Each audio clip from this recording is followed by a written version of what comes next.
Hi guys, so in this video we are going to talk about gross requirement plan, and this is the first part of our discussion wherein we're going to discuss the bill of materials, product structure, and the time-phased graph.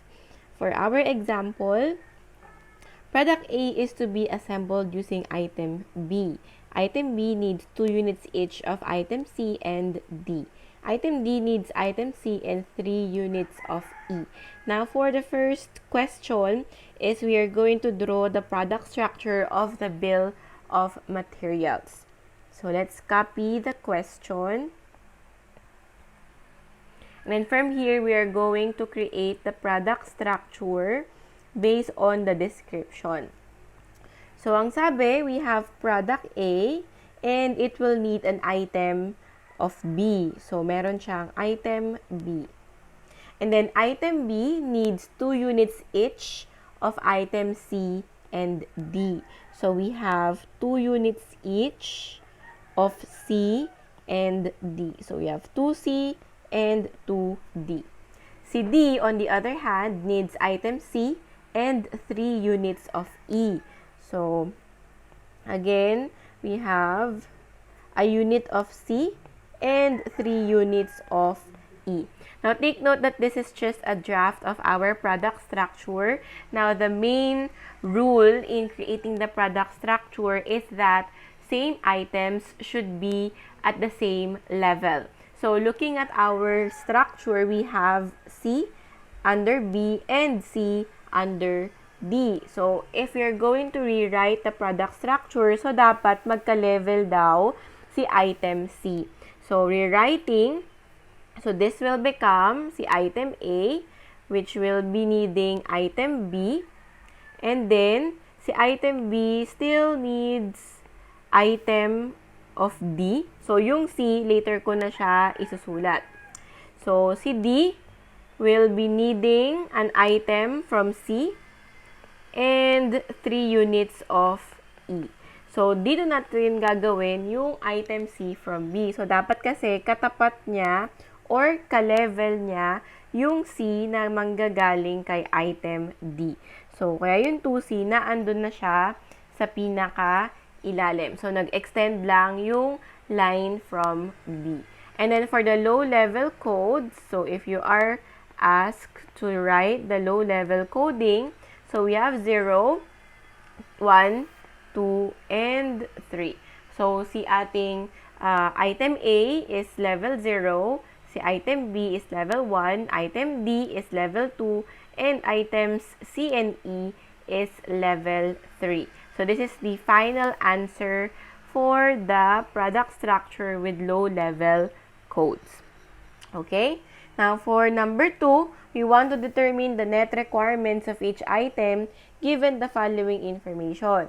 Now, the company received an order of 15 units of A on week 8, and we have the following information including the on-hand inventory and the lead time in weeks. Now, for the net requirements, you only need information about the inventory on hand, and then yung initial na sinabing 15 units of A will be needed. So, let us copy this information. And then, syempre, we are going to base our net requirements on the product structure that we have created kanina.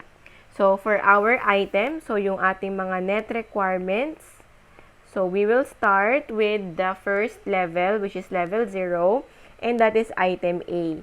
So, ang sabi, 15 units will be needed. So, 15 units ang ating required. Now, we will check on the on-hand values. So, based here, so we have 0 on hand. So, that's minus 0. So, therefore, we need 15 units of item A whenever na siya ay in order. So, kasi we have an order of 15 units by week 8. Now, yung next on our product structure is item B. So, si item B will need 1 unit na proportionate siya sa item A. So, since 1 unit of B is equal to 1 unit of A, so, we'll write 15 units here. Ngayon, check natin, based on the on hand, we have 5 units of B on hand. So, ima-minus na natin siya. So, we will only need 10 units of B. Next on the product structure is si item D. So, si item D is dependent on item B. And ang sabi, 1 unit of B is equivalent to 2 units of D. So, kaya, yung item D is twice ng ating B. And yung B natin here is 10 units. So, 2 times 10, we have 20. Now, take note, we have an on-hand inventory of 10. So, 20 minus 10, so we'll need just 10 units of item D. Next is si item C. So, si item C, twice of B and 1 of D. So, kaya kapag sinulat natin yung C, that's twice of B plus D. So, substituting just the values of B and D. So, 2 times 10 plus the value of D, which is 10. So, this is 30 units. Now, check kung meron tayong on-hand inventory. We have 10. So, 30 minus 10. So, we'll only need 20 units for item C. And lastly, for item E, so, ang sabi, si item E is 3 times the value of your D.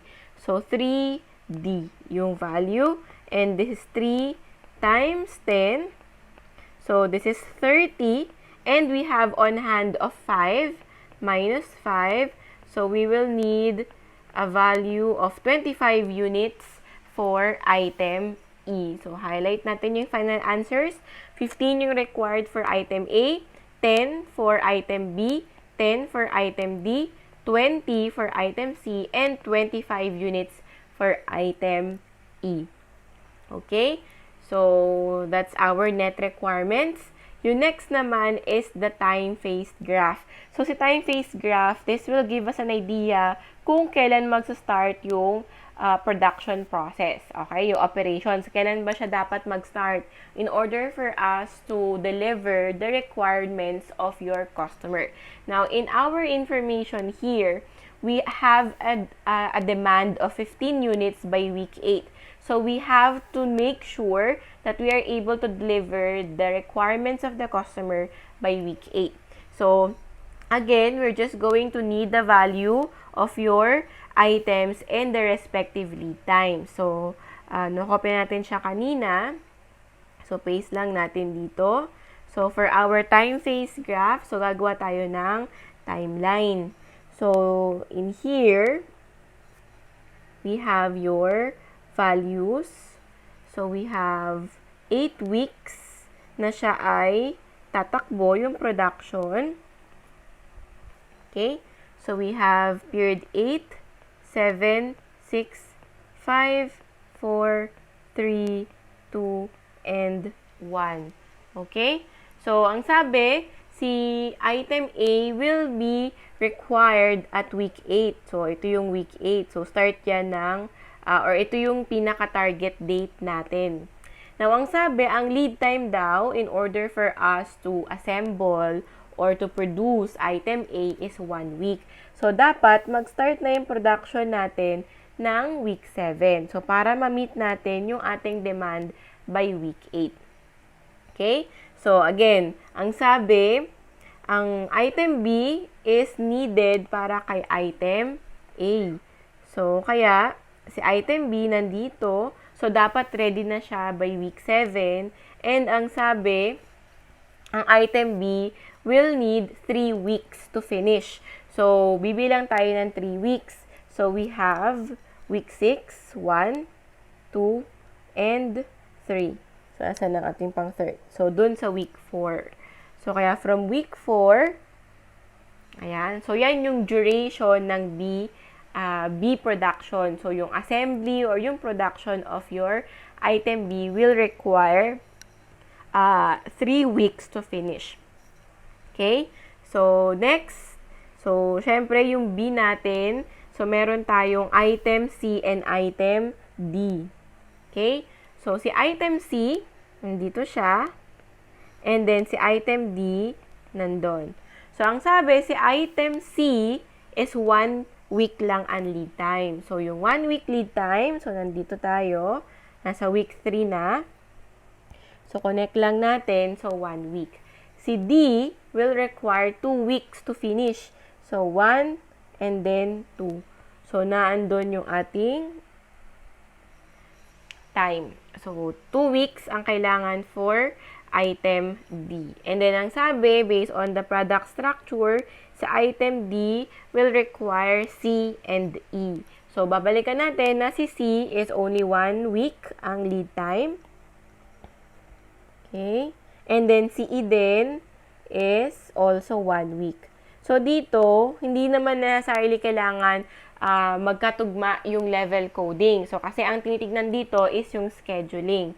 So, we have C and we have E. So, label natin. C and then E.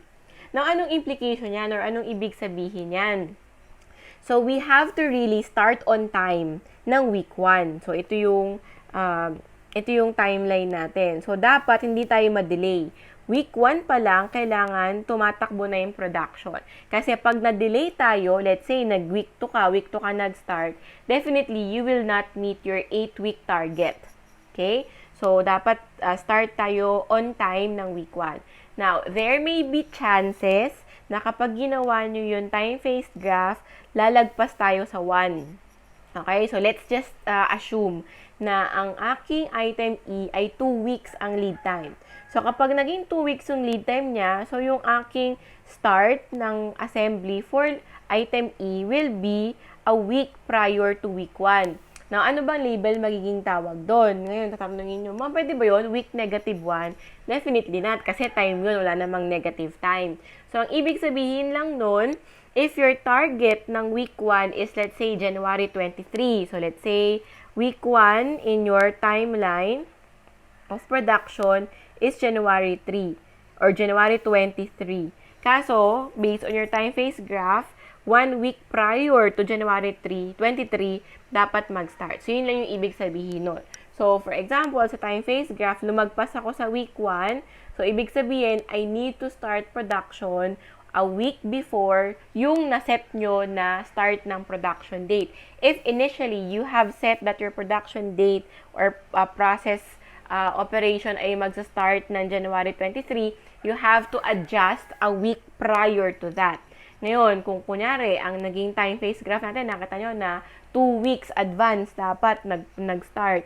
So, dapat 2 weeks from January 23, dapat nag-start na kayong mag-order or mag-assemble para ma-reach nyo yung target na date of your delivery.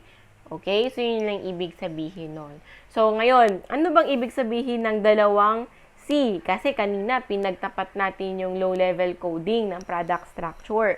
Ngayon, meron tayong magiging decision dito. So, kasi nangyari dyan, lumalabas dito na at week 1, dapat nag-start na yung pag-produce ng item C that is needed to produce or that is needed to assemble item D. And we also have the option na yung item C that will be needed in item B ay sa week 3 magsisimula. So, yan, week 3 kasi yan. So, mag-decide kayo ngayon. Ano bang mas mura? Inventory cost or ordering cost? Kapag mas mura yung inventory cost, okay, inventory cost yung mas mura, so, mas okay na i-order ko na lahat ng items ko ng C ng week 1. So, i-stock ko na lang siya sa warehouse hanggang kailangan ko na siyang gamitin. So, which will be on week 3. Ngayon, kung mas mura naman yung ordering cost, so, meron kayong option. Week 1, order ako ng item C. Week 3, order ulit ako ng item C.